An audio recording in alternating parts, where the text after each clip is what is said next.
नमस्कार, खबर दिन भर में आपका स्वागत है। मैं हूं शिवेंद्र शुक्ला। इस बुलेटिन के माध्यम से आइए नजर डालते हैं दिन भर की खबरों पर।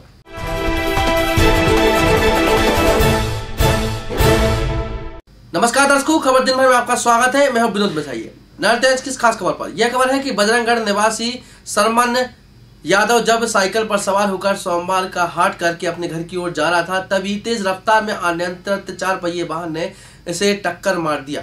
टक्कर मारने की वजह से गंभीर रूप से घायल हो गया। वहां के स्थानीय लोग जो वहां पर राहगीर गुजर रहे थे, उनके द्वारा इसे तत्काल ही जिला अस्पताल लेकर आए हुए हैं और जिला अस्पताल में इसका ट्रॉमा वार्ड में इलाज चल रहा है।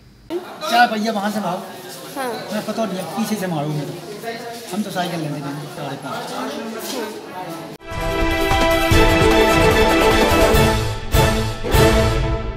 नमस्कार, खबर दिन भर में आपका स्वागत है। इस बुलेटिन में देखेंगे छतरपुर में चल रहे एसएन बनर्जी फुटबॉल टूर्नामेंट के 2 शानदार मुकाबलों की खबर को।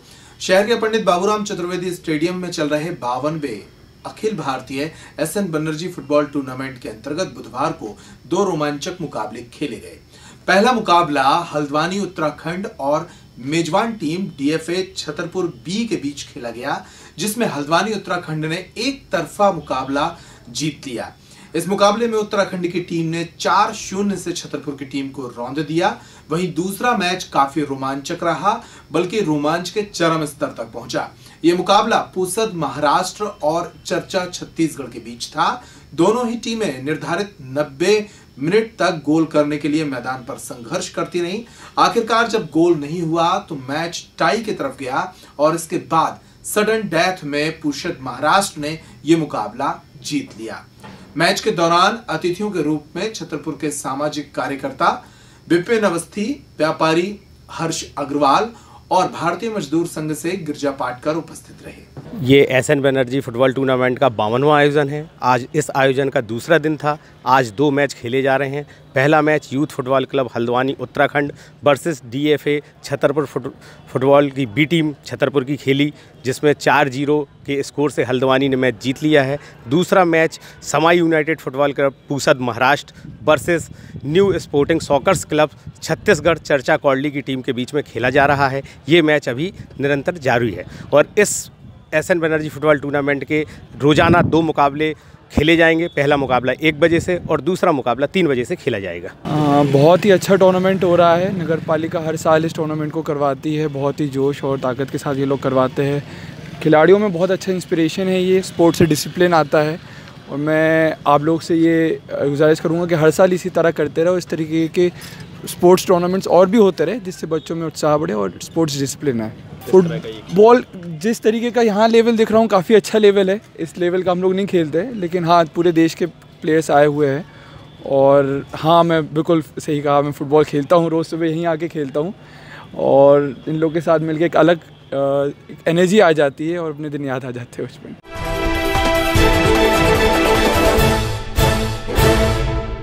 नमस्कार, खबर दिन भर में आपका स्वागत है। पर्यटक ग्राम बसारी में चल रहे बुंदेली उत्सव के अंतर्गत बैलगाड़ी प्रतियोगिता काफी रोमांचक रही। बैलगाड़ी प्रतियोगिता के अंतर्गत ग्राम बंधियन का दबदबा देखा गया। बंधियन के जगदीश यादव ने पहले स्थान पर जीत दर्ज की, तो वहीं दूसरे स्थान पर इसी गांव के भगवान दास यादव रहे, जबकि तीसरे स्थान पर जितेंद्र विश्वकर्मा रहे। इन खिलाड़ियों को बुंदेली विकास संस्थान के संरक्षक और पूर्व विधायक शंकर प्रताप सिंह मुन्ना राजा ने पुरस्कार से सम्मानित किया। प्रथम स्थान पर रहे जगदीश यादव को एक नई बैलगाड़ी भी पुरस्कार स्वरूप भेंट की गई। वहीं दूसरी ओर सुबह के वक्त यहां कबड्डी के मुकाबले भी हुए, जिसमें गाजीपुर उत्तर प्रदेश की टीम ने बीना मध्य प्रदेश को हराकर खिताबी मुकाबला जीत लिया। मैदान पर बुंदेली कलाओं और संस्कृति को देखने के लिए पर्यटन नगरी खजुराहो से कई विदेशी मेहमान भी पहुंच रहे। भैया ने एक नहीं है, कौन से गिनती है कि आराम से सुना, ताली बजा दो दोनों में। देखो भैया, अरे देखो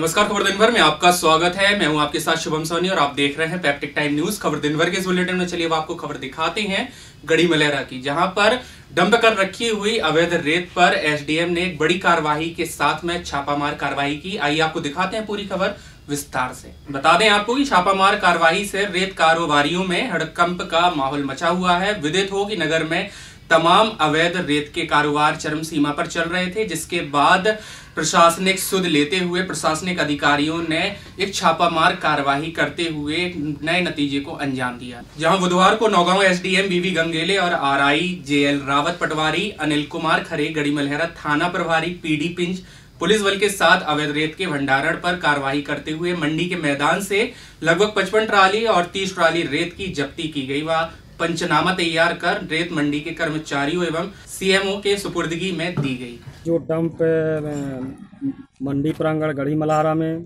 55 ट्राली एवं गांधी पार्क सीएमओ साहब के शासकीय ग्राउंड के अंदर ये 30 ट्राली, ये तहसीलदार एसडीएम महोदय एवं तहसीलदार महोदय एवं टीआई साहब की उपस्थिति में पंचनामा और जब्तीनामा सुपुर्द किया गया सीएमओ साहब के गांधी पार्क का और मंडी कर्मचारी के प्रांगण के मंडी कर्मचारी अधिकारियों को सुपुर्द किया गया। अगली कार्रवाई इसमें अब जो भी इसका प्रावधान होगा खनिज विभाग से संबंधित कार्रवाई होगी, वरिष्ठ अधिकारी करेंगे।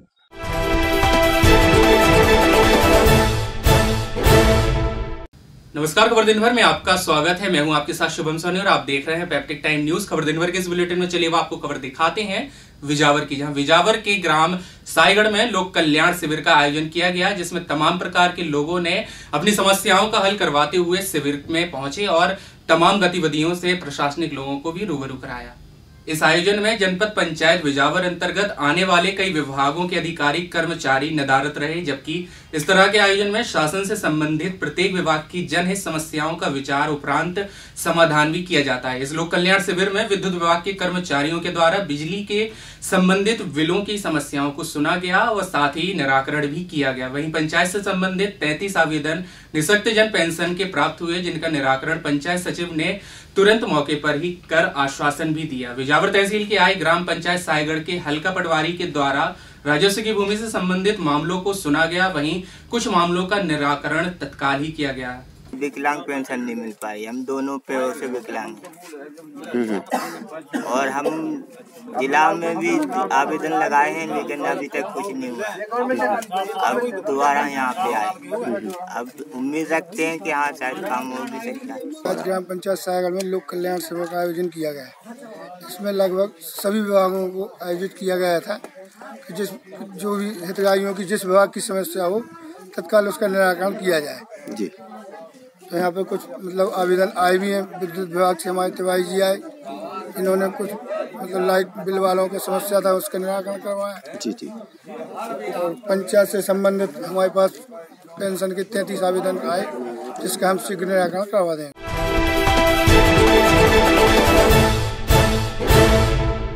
नमस्कार, खबर दिन भर में आपका स्वागत है। लवकुश नगर से एक किसान की हत्या की खबर आ रही है। लवकुश नगर के समीपवर्ती ग्राम पटना में एक 50 साल के किसान भगवान दास अनुरागी की पीट कर हत्या किए जाने की आशंका सामने आई है।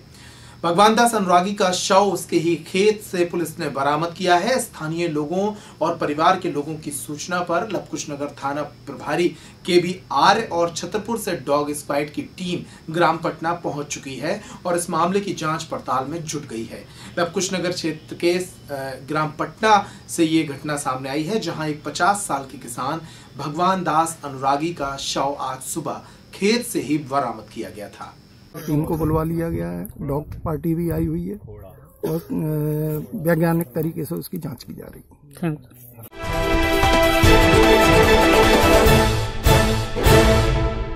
नमस्कार, खबर दिन भर में आपका स्वागत है। सरकार बदली तो बहुत सारी चीजें एक साथ बदलनी शुरू हो गई हैं। जन अभियान परिषद, जो कि एक NGO के तौर पर मध्य प्रदेश में पिछले 12 वर्षों से काम कर रहा था, कमलनाथ सरकार ने इसको बंद करने का आदेश दिया है और इस आदेश के सामने आने के बाद जन अभियान परिषद के तमाम संविदा कर्मचारी धरने पर बैठ गए हैं। छतरपुर के कलेक्टर कार्यालय में संविदा कर्मचारियों ने धरना शुरू कर दिया और सरकार से मांग की है कि जन अभियान परिषद को सुचारू रूप से चलाया जाए और शासन की योजनाओं का प्रचार प्रसार ये परिषद लगातार करती आ रही है, तो इसी से कराया जाए।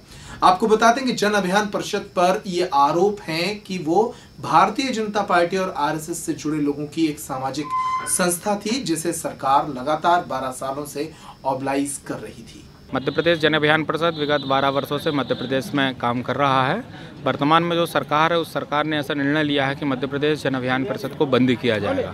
विगत 12 वर्षों में मध्य प्रदेश जन अभियान परिषद के द्वारा समाज सेवा के क्षेत्र में बहुत ही अनुकरणीय काम किए गए हैं और जिसकी प्रशंसा पूर्व मुख्यमंत्री माननीय शिवराज सिंह चौहान जी के द्वारा और भी कई जनप्रतिनिधियों के द्वारा की गई है।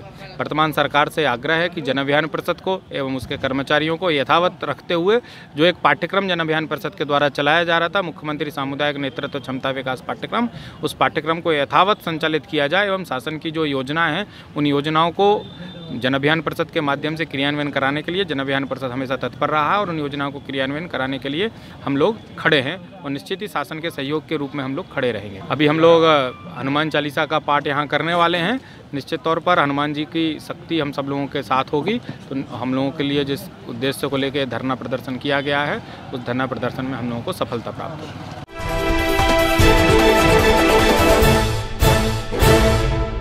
नमस्कार, खबर दिन भर में आपका स्वागत है। खजुराहो में 45वें राष्ट्रीय नृत्य समारोह का आगाज बीती शाम हो गया। यहां पर पहली दिन 3 शानदार प्रस्तुतियां रखी गईं। कार्यक्रम में मेहमान के तौर पर प्रदेश की संस्कृति विभाग की सचिव रेणु तिवारी सहित अनेक लोग मौजूद रहे। इस कार्यक्रम के दौरान कई शास्त्रीय नृत्यों की प्रस्तुतियां यहां मौजूद दर्शकों को देखने मिली। धरती का शिल्प तीर्थ खजुराहो, विश्वविख्यात चंदेल शासकों का कला नगर, एक बार फिर 45वें भारतीय शास्त्रीय नृत्य समारोह के साथ गुलजार हो उठा। चंदेलकालीन मंदिरों की छाया में स्थित मुक्ताकाशी मंच पर मध्य प्रदेश शासन संस्कृति विभाग के उस्ताद अलाउद्दीन खां संगीत एवं कला अकादमी, मध्य प्रदेश संस्कृति परिषद द्वारा आयोजित 45वें भारतीय शास्त्रीय नृत्य विधाओं पर आधारित खजुराहो नृत्य महोत्सव का भव्य शुभारंभ हुआ।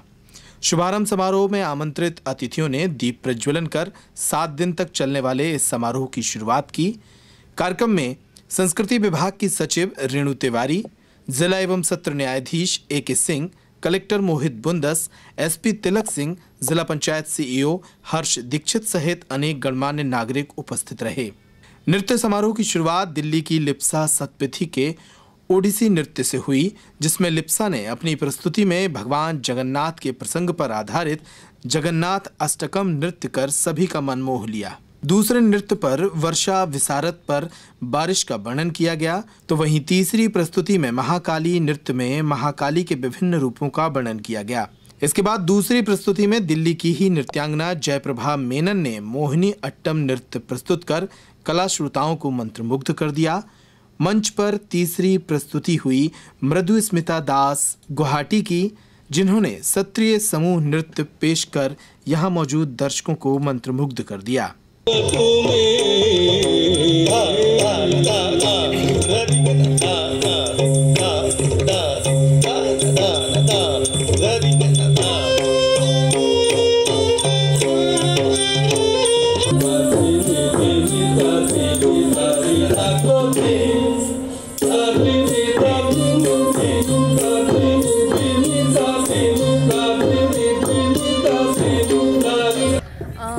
मैं अपने आप को बहुत लकी समझती हूँ कि मैंने आज खजुराहो में, जो कि आज ओपनिंग सेरेमनी था और मेरी नृत्य की प्रस्तुति हुई, और इसको मैं अपने गुरु भगवान का आशीर्वाद समझती हूँ और बहुत ही अच्छा लगा। इस मंच में आकर मुझे लगा एक जादू सा है, कुछ पावर है, कुछ एनर्जी है जो डांसर्स में आ जाता है, वो एनर्जी, और हम लोग बहुत ही अच्छा महसूस करते हैं इस स्टेज पे। मेरी पहली प्रस्तुति रही Jagannath Ashtakam. Since I am from Orissa, तो मैंने सोचा कि मैं शुरुआती प्रस्तुति मेरी जगन्नाथ अष्टकम से करूंगी, जो जगन्नाथ जी के ऊपर है, जो कि हम मानते हैं विष्णु जी के अवतार हैं। उनके वर्णन में मैंने पहली प्रस्तुति दी। मेरी दूसरी प्रस्तुति रही वर्षा विसारा। ये वर्षा के ऊपर प्रस्तुति था। बहुत ही सुंदर वर्णन किया है, कैसे वर्षा होती है तो सारा माहौल कैसे मूड बदल जाता है, माहौल कैसे बहुत अच्छा हो जाता है, तो इसी का ही वर्णन है। और तीसरी प्रस्तुति मेरी रही महाकाली। माँ काली के ऊपर उनका वर्णन और कैसे उनका, तो वही मेरी तीसरी प्रस्तुति रही।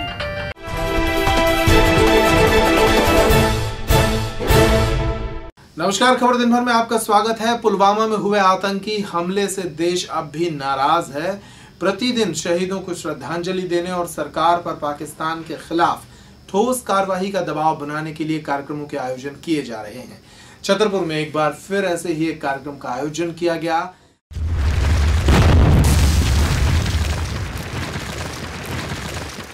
खून से अपने लिख देंगे हम इंकलाब की बोलियां। आरएसएस से जुड़े युवाओं और हिंदू संगठनों से जुड़े युवाओं ने शहर के रामचरितमानस मैदान से एक रक्त रंजित खत लिखकर छतरपुर में एक रैली निकाली और फिर ये खत प्रधानमंत्री और राष्ट्रपति के नाम कलेक्टर कार्यालय पहुंचकर सौंपा है। खून से अपने लिख देंगे हम इंकलाब की बोलियां। इस खत में सरकार को ये आग्रह किया गया है कि वो पाकिस्तान पर कड़ी कार्रवाई कर आतंकवाद के खात्मे की लड़ाई शुरू करे। खून से अपने लिख देंगे हम इंकलाब की बोलियां।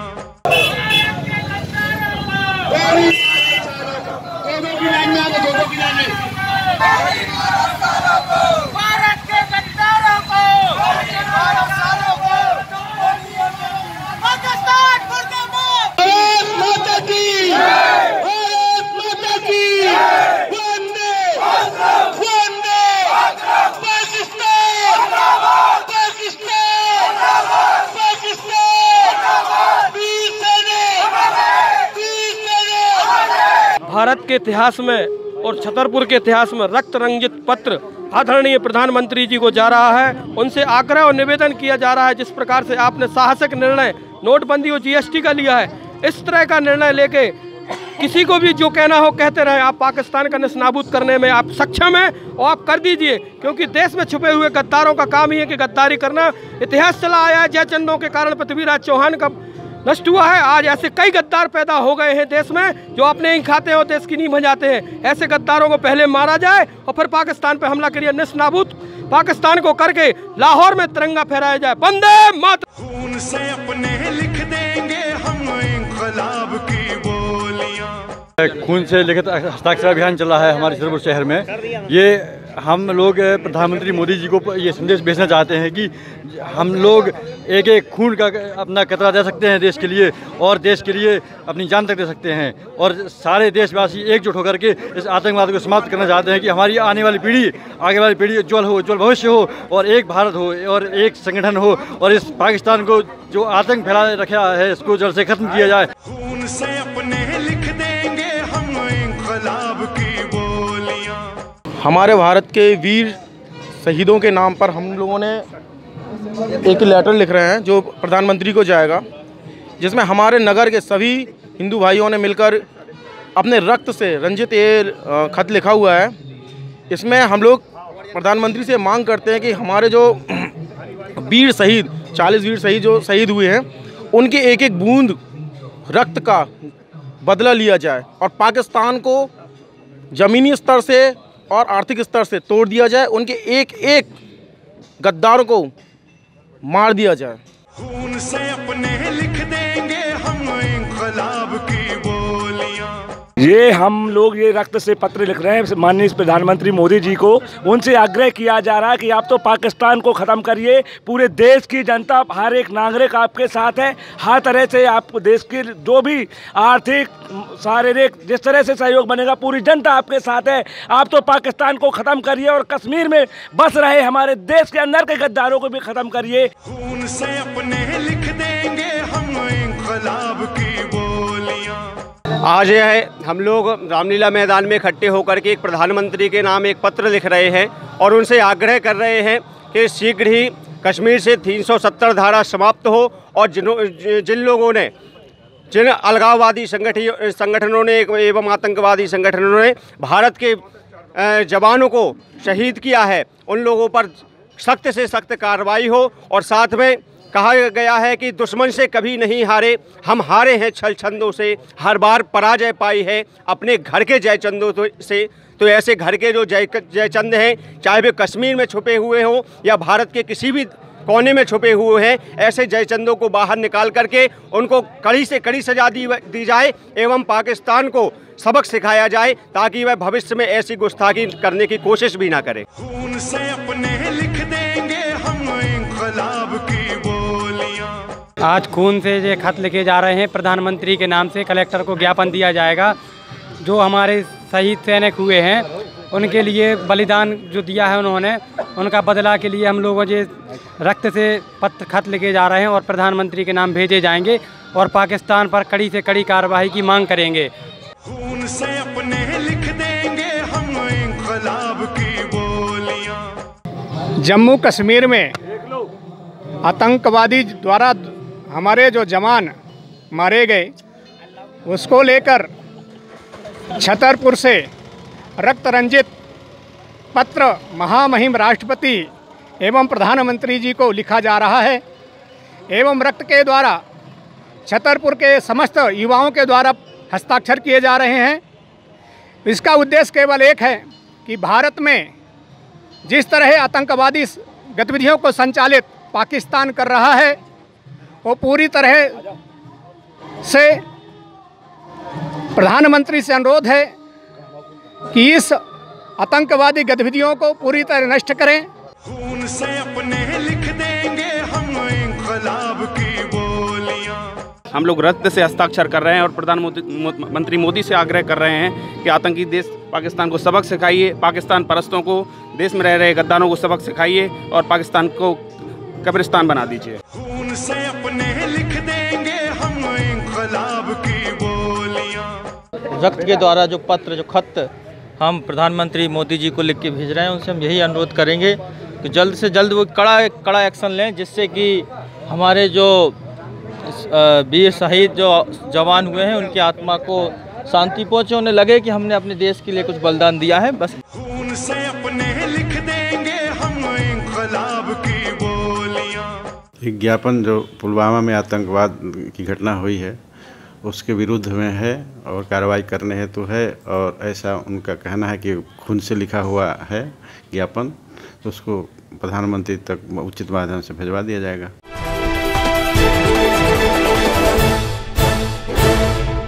नमस्कार, खबर दिन भर में आपका स्वागत है। मैं हूं शिवेंद्र शुक्ला। जय किसान ऋण माफी योजना के लिए 22 तारीख से किसानों के खाते में पैसे पहुंचना शुरू हो जाएंगे। इस बात की जानकारी कांग्रेस के प्रदेश प्रवक्ता संजय सिंह ठाकुर ने प्रेस कॉन्फ्रेंस के माध्यम से दी। कांग्रेस के जिला कार्यालय में आयोजित हुई इस प्रेस कॉन्फ्रेंस के माध्यम से उन्होंने बताया कि प्रदेश भर के 25,50,000 किसानों के खाते में 22 तारीख से पैसे भेजा जाना शुरू हो जाएगा। सवालों के जवाब में उन्होंने ये भी कहा कि इस मामले में जो घोटाला हुआ है उनकी जांच चल रही है और इस जांच में दोषी पाए जाने वाले लोगों को बख्शा नहीं जाएगा। इसके अलावा मुख्यमंत्री स्वाभिमान योजना के तहत 13,000 रुपए सालाना जिन युवाओं को मिलना है उसका शुभारंभ भी मुख्यमंत्री कमलनाथ के हाथों 22 तारीख से ही होगा। हालांकि किसान ऋण माफी योजना में छतरपुर जिले के सवाल पर और उनकी संख्या पर वे गोलमोल जवाब देते नजर आए और उनकी बहुत ज्यादा तैयारी यहां पर समझ में नहीं आई। इस मौके पर कांग्रेस नेता अनीस खान, शैलेंद्र जैन सहित अन्य कांग्रेसी भी मौजूद रहे। मध्य प्रदेश कांग्रेस की ओर से पूरे जिला और लोकसभा के मुख्यालय केंद्रों पर प्रेस कॉन्फ्रेंस आयोजित की गई है। उसका मुख्य उद्देश्य है कल 22 फरवरी से आदरणीय प्रदेश के यशस्वी मुख्यमंत्री कमलनाथ जी प्रदेश कांग्रेस द्वारा जो वचन पत्र किया गया था उसकी अहम कड़ी कर्ज माफ़ी को लेकर कल 22 फरवरी से किसानों के खाते में पैसा पहुंचना शुरू हो जाएगा। उसको लेकर हम लोगों ने प्रेस कॉन्फ्रेंस की थी। दूसरा अहम बिंदु हमारा यह था कि मुख्यमंत्री स्वाभिमान योजना के अंतर्गत कल से युवाओं के पंजीयन के उपरांत उनको 13,000 रुपया सालाना देने की जो योजना बनाई है उसके क्रियान्वयन के लिए हम लोग संगठन स्तर पर तैयारी करने आए हैं। उसके प्रचार प्रसार और जनसंपर्क के लिए हम आप सभी से रूबरू हो रहे हैं। प्रथम चरण में कितने किसानों का वोट डाला जाएगा पैसा? प्रथम चरण में हमने आप लोगों को डिटेल बताया है। 25,50,000 पूरे मध्य प्रदेश के किसानों के खाते में ऋण मुक्ति के रूप में 2 लाख से या 2 लाख से कम तक का जो रुपये उन्होंने उधार लिए थे, ऋण लिया था, उसको खाते में डाला जाए। कई जगह घोटाले सामने आए हैं, घोटाले हुए हैं समितियों में, तो फिर क्या जांच हो रही है? अभी तक जांच नहीं। भारतीय जनता पार्टी के नेताओं के दबाव में कई जगह ऐसी सोसाइटियों की शिकायतें पूरे प्रदेश से मिल रही हैं जिनमें जिन व्यक्तियों ने लोन नहीं लिया है और उनको ऋणी दर्शाया गया है। आदरणीय मुख्यमंत्री जी ने बताया कि 3,000 करोड़ से ऊपर का घोटाला सामने आ चुका है। उस पर सख्त से सख्त कार्रवाई प्रदेश सरकार डीएम के माध्यम से करा रही है और जांच चल रही है उस मामले में। छतरपुर कलेक्टर की कार्यप्रणाली को लेकर मुझे भी व्यक्तिगत रूप से कई उनकी जो शिकायतें मिली हैं, मैं आम जनभावना को देखते हुए, कांग्रेस जनों के असंतोष को देखते हुए, पत्रकारों के असंतोष को देखते हुए प्रदेश संगठन की तरफ से आदरणीय कमलनाथ जी से व्यक्तिगत रूप से निवेदन करूंगा कि जो निरंकुश अधिकारी हैं उनके खिलाफ कड़ी कार्रवाई करें।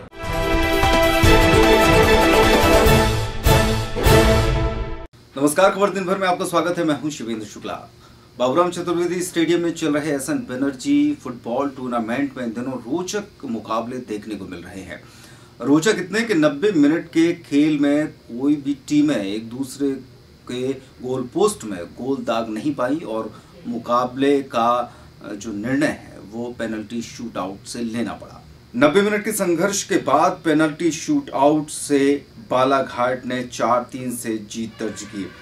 बताया जा रहा है कि 90 मिनट तक दर्शक बिल्कुल सांस थामे मैच का आनंद लेते रहे, लेकिन कोई भी गोल ना होने पर रेफरी द्वारा 5-5 गोल करने का टारगेट दिया गया, जिसमें बालाघाट ने 4-3 से ये मुकाबला जीता। वहीं दूसरे मुकाबले में गोंदिया ने देहरादून को 4-1 से शिकस्त दे दी। कार्यक्रम में अतिथि के तौर पर अधिवक्ता परिषद के अधिवक्तागण मौजूद रहे। ये 52वें एसएन बनर्जी फुटबॉल टूर्नामेंट का आज तीसरा दिन था। इसमें 2 क्वार्टर फाइनल मुकाबले खेले जा रहे हैं। पहला क्वार्टर फाइनल मुकाबला city football club Gondia versus Garhwal sporting club Dehradun के बीच में खेला गया, जिसमें 4-1 से सिटी फुटबॉल क्लब गोंदिया ने यह मुकाबला जीत लिया है।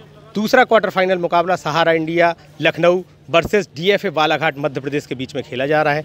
आज के हमारे इस मैच में अतिथि अधिवक्ता परिषद के प्रदेश उपाध्यक्ष रमेश पटेल जी, आसाराम त्रिपाठी जी, जेके आसू जी, विवेक सिंह जी अधिवक्ता परिषद के यहाँ पे मुख्य अतिथि रहे।